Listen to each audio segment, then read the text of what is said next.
former hideout. But anyway, Vortigern aside, Aurelius goes into a rage which conveniently provides backstory. How much he deserves to die of unmentionable tortures. First of all, he betrayed my father, Constantine, who had freed him and his country from the invading Picts. Then he betrayed my brother Constans, whom he had caused to be made king so that he, Vortigern, could destroy him. Finally, when he had himself seized the crown by using his own crafty wits, he imported pagans to mix with the local population so that he could destroy the men who remained loyal to me. And he never does the dishes when it's his turn. Yeah, that's pretty much what went down. Thanks for the exposition, Ari. After that bit of blah blah blah, Aurelius Ambrosius and his army try unsuccessfully to tear down Vortigern's tower. So when that fails, they do what anyone would do in the same situation.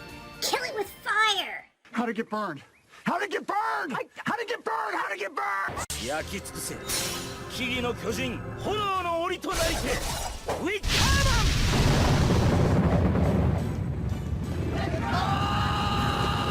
And so, 𝗷𝗲𝗿𝗵𝗽𝗀𝗻, or would it be roasted Vortigern? Either way, he's quite dead, just as Merlin predicted. You'd think he might have thought of a way out of his fate, since he knew he'd be burned alive in his tower, but...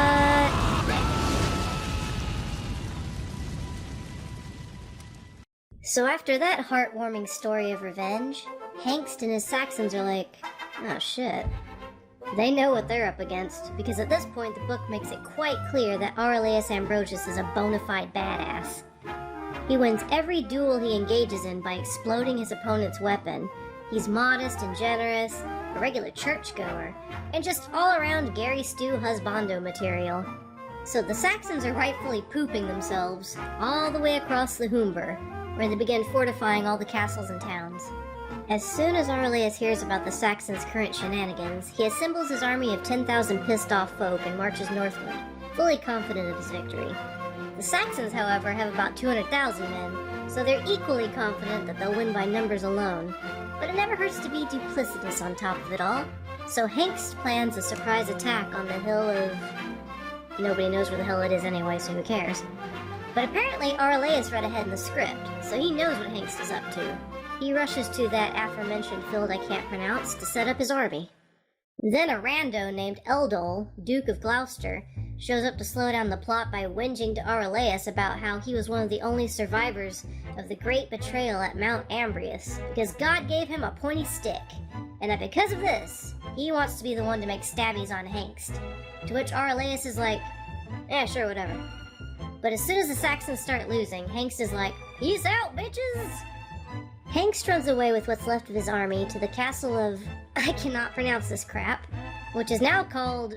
I still can't pronounce this crap. While in pursuit, Aurelius kills or enslaves every bro he runs into on the way.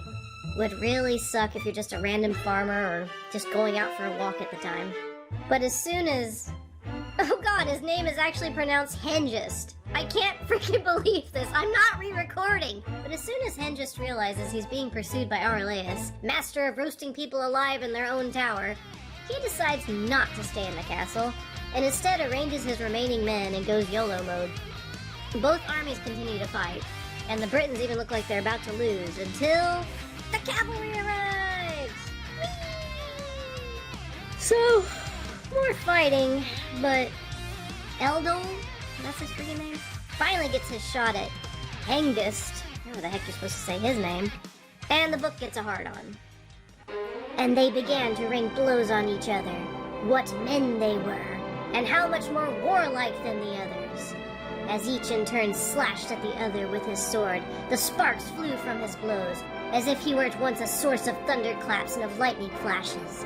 For a long time it was not clear on which side lay the greater strength, or on which side laid my heart. Okay, I got that last part.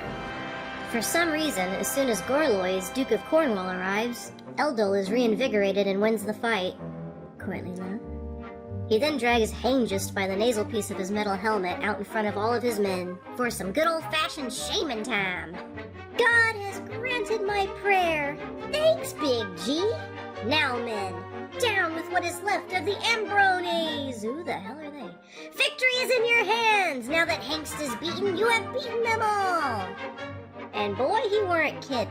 The Saxons, labeled the pagans by the book now, make a hasty retreat to the woods, to their boats, or just wherever the hell they can get to. Hengist's son 𝗥𝗏 and his kinsman 𝗖𝗆𝗆𝗏 garrison the town of York, but that's about all that's left of any organized army. Meanwhile, 𝗷𝗊𝗆 chills out in the town of Conan for 3 days, burying the dead and getting medical attention to the living.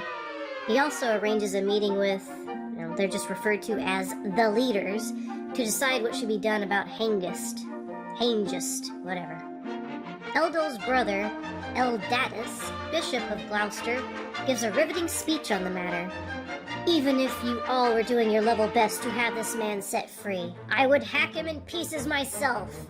In this I would be following the prophet Samuel, who, when he held in his power Agag, king of Amalek, hewed him in pieces, saying, As thy sword hath made women childless, so shall thy mother be childless among women. Do, therefore, the same with this man, who is clearly a second Agag. That's just great. For the record, the book comments that 𝗏𝗏𝗏𝗏𝗏 is a man of great wisdom and piety among men. Just let that sink in. So Christmas comes early for 𝗏𝗏, who promptly leads Hengist outside of the city and whacks his head off with his sword. Aurelius, who is labeled as a moderate, has Hengist buried in the pagan tradition. I guess if you weren't a moderate, he might have pulled an Achilles. I don't know what their level for moderate is in this wacky world. But no happy ending just yet, because York is still crawling with Saxons, and Ari is hell-bent on cleanup. When he arrives at York, 𝗥𝗏, Hengist's son, is like, nah, this ain't gonna work. So he comes up to Aurelius with some gravel on his head, and then presents to Ari a little doggy chain and basically states, I'm your bitch. Which gives Aurelius a compassion boner. So he leaves it up to his oh-so-noble leaders to decide on the fate of 𝗥𝗏 and his Saxons. This is a good idea. But surprisingly, 𝗏𝗏𝗏𝗏𝗏's bloodlust seems to have been satiated with Hengist's beheading, and he settles for simply throwing shade at the Jews. Great guy, that 𝗏𝗏𝗏𝗏𝗏. When I imagine him in my head, I see 𝗏𝗏𝗏𝗏𝗏𝗏 in bishop robes. But anyway, they decide on the smart path and just allow them to live in the outskirts where nobody else wants to live so they can tax them. Yeah, big money! Anyways, at this point, Vortigern is dead and the Saxons have been dealt with, so Aurelius focuses on re-establishing the church and traveling around to ensure that the cities and towns that were devastated by the Saxons are rebuilt. In his journeys, he visits the monastery near, however the funk you pronounce this, where the leaders and princes who were betrayed by Hengist were buried. Aurelius bursts into the boohoo's and is moved to do something big to honor his dead bros. The water parks haven't been invented yet, and he's just kind of plumb out of ideas. But ding ding ding! There's this really smart kid who's always reading ahead in the script. What was his name? Marvin or Melvin or something? Well, let's ask him what we should do.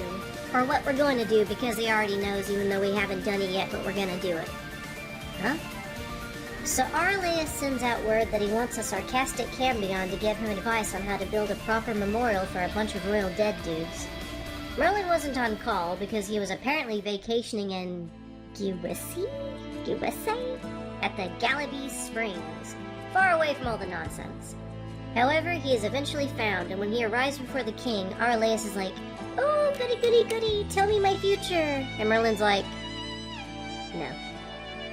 After a bit of prodding, Aurelius eventually gives up and remembers he was supposed to be building a monument or something.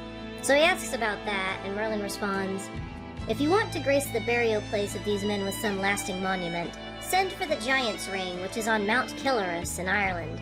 In that place there is a stone construction which no man of this period could ever erect, unless he combined great skill and artistry. The stones are enormous, and there is no one alive strong enough to move them. If they are moved in position round this site, in the way in which they are erected over there, they will stand forever."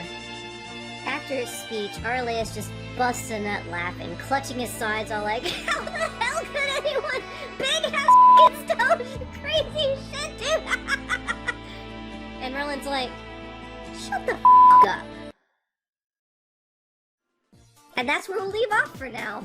Look forward to the next episode for Stonehenge's origin story. Bye!